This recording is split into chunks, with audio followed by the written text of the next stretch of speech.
सागर से खबर आपको लगातार हम बता रहे हैं, जहां पर नदी में 4 लोग डूब गए थे, 4 युवक, और इसमें चौथे युवक का शव भी अब बरामद कर लिया गया है। घटनास्थल के पास ही चारों शव मिल गए हैं। 3 लोगों के शव सुबह बरामद कर लिए गए थे शुक्रवार को। दरअसल कल ये पिकनिक मनाने के लिए चारों यहां पर गए थे और उससे पहले का ये वीडियो भी उन्होंने बनाया था, उस वीडियो को भी आपको दिखा रहे हैं। और इसके बाद ये हादसा हुआ। 4 युवक जो है लापता हो गए थे, लेकिन कल शाम को अंधेरा होने के बाद में यहाँ पर रेस्क्यू ऑपरेशन रोक दिया गया था। आज सवेरे रेस्क्यू किया, एक एक करके 4 शव आ गए।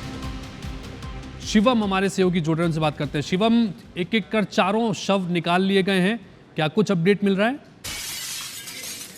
जी, बीती शाम सागर से करीब 20 किलोमीटर दूर रछावर गांव की एक घटना है, जहां सागर से पिकनिक मनाने के लिए गए हुए 4 युवक और एक रछावर निवासी युवक, ये 5 युवक रछावर में बेबस नदी में पिकनिक मना रहे थे। सभी ये नहाने के लिए नदी में उतरे और एक हादसे के तहत इनमें से एक लड़का जब नदी में डूबने लगा तो उसको बचाने के लिए एक एक करके सभी युवक उसमें उतरे हैं, जो कि नदी में डूब गए थे। और कल से ही इनकी सर्चिंग लगातार की जा रही थी।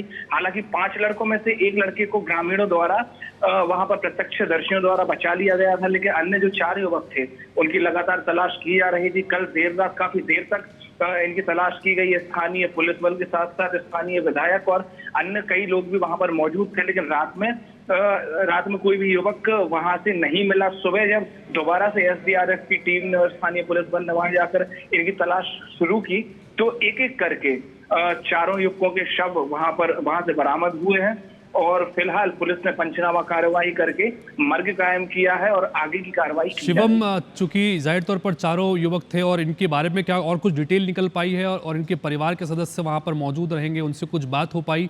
पिकनिक मनाने को लेकर निकले थे, क्या रिश्तेदार आपस में हैं या मित्र हैं, क्या कुछ जानकारी? जी, इनकी जो प्राथमिक जानकारी जो युवकों की आई है वो ये है कि सागर के खुशीपुरा क्षेत्र के ये 4 युवक निवासी थे, जो 4 सागर से गए हुए थे। एक युवक रछावर गांव का ही निवासी था, जो खुशीपुरा से जो युवक पिकनिक के लिए गए हुए थे उनमें पहले का नाम सुमित अहिरवार, दूसरा राज अहिरवार, तीसरा निखिल अहिरवार जो कि रछावर का है, और चौथा शव जिसका सबसे अंत में जिसका शव मिला है वो शनि अहिरवार नाम का युवक है। हालांकि इनकी रिश्तेदारी होने की कोई बात अब तक सामने नहीं आई है, लेकिन एक ही क्षेत्र के सभी निवासी थे, आसपास ही रहते थे और एक ही जगह के सभी निवासी थे और आपस में दोस्त थे। सभी की जो आयु है वो 20 से 25 साल के बीच में बताई जा रही है। ठीक है शिवम, बहुत शुक्रिया तमाम जानकारी के लिए। शिवम दत्त तिवारी हमारे सहयोगी इस वक्त जानकारी दे रहे थे कि 4 युवक जो कल डूबे थे और अंधेरा होने की वजह से रेस्क्यू ऑपरेशन कल नहीं हो पाया था, लेकिन आज चारों के शव निकाल लिए गए। और ये उस हादसे के ठीक पहले की कुछ वीडियोज़ हैं जो उन्होंने खुद युवकों ने अपने मोबाइल में बनाए थे और ये इनका आखिरी वीडियो साबित हुआ। हादसे का शिकार हो गए और इस नदी में डूबने से 4 लोगों की जान चली गई। 5 मित्र गए थे पिकनिक मनाने के लिए।